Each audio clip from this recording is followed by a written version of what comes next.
जमियत उलमा हिंद का एक उच्च स्तरीय प्रतिनिधिमंडल भुज और कच्छ के इलाके में 2 दिन से डेरा जमाए हुए है। जिस तरह से बॉर्डर्स के इलाके में गुजरात में लगातार दरगाहों, मस्जिदों और मकानों को निशाना बनाया जा रहा है, उन पर बिल्डोजर चलाया जा रहा है, जिसमें वक्फ की कई जायदादें हैं। न सिर्फ धार्मिक स्थलों को बल्कि मकानों को भी तोड़ा जा रहा है। तो इस मामले को लेकर मौलाना महमूद मदनी के आदेश पर यह डेलीगेशन वहां पर पहुंचा हुआ है और आज डेलीगेशन ने इलाके के वहां के डिस्ट्रिक्ट के भुज कलेक्टर कार्यालय में residence additional collector Partha Kodia से मुलाकात की है और मुलाकात कर ध्वस्तीकरण की जो कार्रवाई है उस पर न सिर्फ चिंता जताई है बल्कि कड़ा विरोध भी दर्ज कराया गया है। प्रतिनिधिमंडल ने मांग की है कि सभी प्रशासनिक कार्रवाइयां सर्वोच्च न्यायालय के निर्देशों के हिसाब से होनी चाहिए, लेकिन ऐसा हो नहीं रहा है। सुप्रीम कोर्ट की साफ गाइडलाइंस हैं कि जब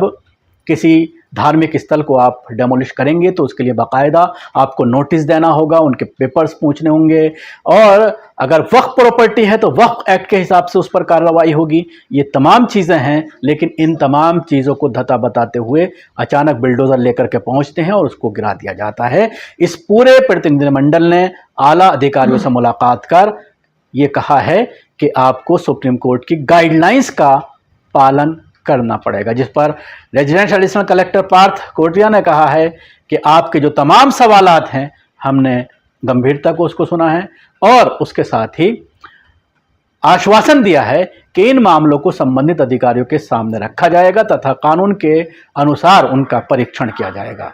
जमियत उलमा हिंद ने इस पूरे प्रकरण में आगे की कानूनी कार्रवाई तय करने के लिए भुज में वरिष्ठ अधिवक्ताओं के साथ एक बड़ी बैठक की। जमियत उलमा हिंद के अध्यक्ष मौलाना महमूद मदनी के निर्देश पर अधिवक्ताओं का एक विशेष पैनल गठित किया गया है जो सभी मामलों का अध्ययन कर जरूरी कानूनी कार्रवाई करेगा। इसके साथ ही प्रतिनिधिमंडल ने एडिशनल कलेक्टर से पूछा कि जिन क्षेत्रों में ध्वस्तीकरण किया गया है वो अंतर्राष्ट्रीय सीमा से काफी दूर हैं, ऐसे में इस कार्रवाई का कानूनी आधार क्या है। प्रतिनिधिमंडल ने कहा यदि कोई क्षेत्र सीमा से संबंधित भी हो तब भी किसी नागरिक या धार्मिक स्थल के विरुद्ध कार्रवाई केवल कानून के दायरे में रहकर की जा सकती है और इसके लिए संवैधानिक प्रावधानों तथा न्यायालयों द्वारा निर्धारित प्रक्रिया का पूरी तरह से पालन किया जाना चाहिए।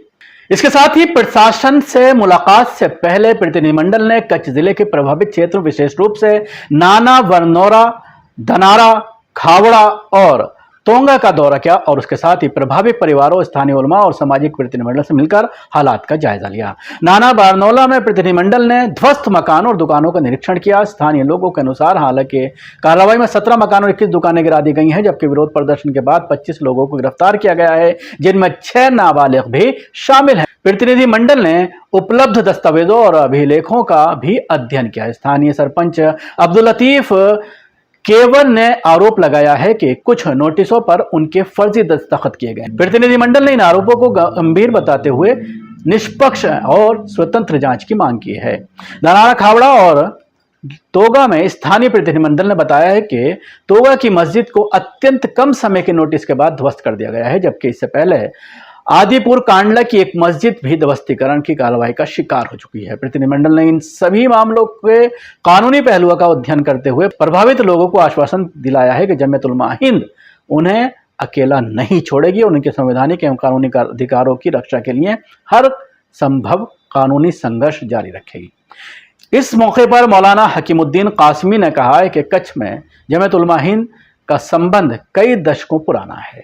उन्होंने कहा कि साल 2001 के विनाशकारी भूकंप के समय जमियत उलमा हिंद के वर्तमान अध्यक्ष मौलाना महमूद असद मदनी के नेतृत्व में सबसे पहले राहत दलों में जमियत का काफिला यहां पहुंचा था। जमियत ने प्रभावित परिवारों के लिए सैकड़ों मकानों का निर्माण कराया और जमियत चिल्ड्रन विलेज जैसे स्थायी शैक्षिक और कल्याणकारी संस्थान स्थापित। उन्होंने कहा कि इसी ऐतिहासिक संबंध और मानवीय जिम्मेदारी के तहत जमियत आज भी कच्छ के प्रभावित लोगों को अकेला नहीं छोड़ेगी और उनके संवैधानिक तथा कानूनी अधिकारों की रक्षा के लिए हर स्तर पर संघर्ष जारी रखेगी।